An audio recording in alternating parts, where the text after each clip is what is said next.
François-Marie Arouet, plus connu sous le nom de Voltaire, était un écrivain, philosophe et historien français du XVIIIe siècle.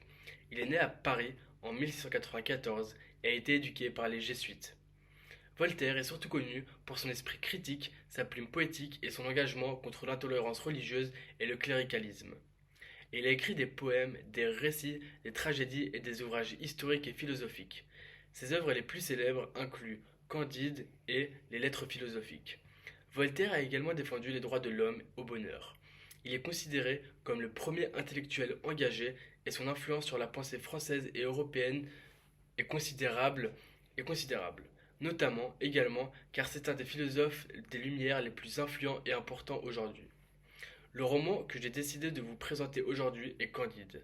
Candide ou l'optimisme. C'est un conte philosophique écrit par Voltaire en 1759. Il raconte l'histoire de Candide, un jeune homme naïf qui croit que tout est pour le mieux dans le meilleur des mondes possibles. Au, au cours de ses aventures, Candide est confronté à des événements tragiques qui le font remettre en question cette philosophie optimiste. L'œuvre est une satire de la philosophie de Leibniz, qui soutenait que Dieu avait créé le monde de la meilleure façon possible.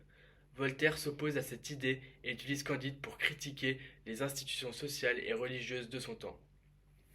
Les thèmes de l'œuvre incluent la critique de la guerre, de la religion, de la philosophie et de la société. Candide est également un récit de formation dans lequel le personnage principal apprend à voir le monde de manière plus réaliste et à devenir plus tolérant.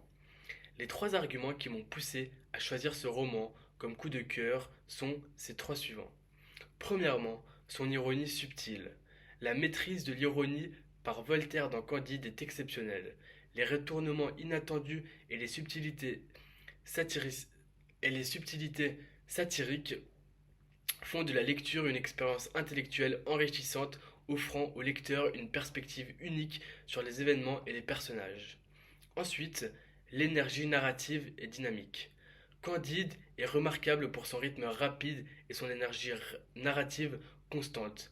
Les aventures de Candide s'enchaînent sans temps mort, créant un sentiment d'urgence qui distingue le livre et maintient les lecteurs intrigués de la première à la dernière page.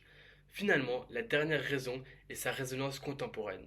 Bien que c'est écrit au XVIIIe siècle, Candide aborde des termes intemporels tels que l'injustice sociale, la quête du bonheur et la critique des autorités.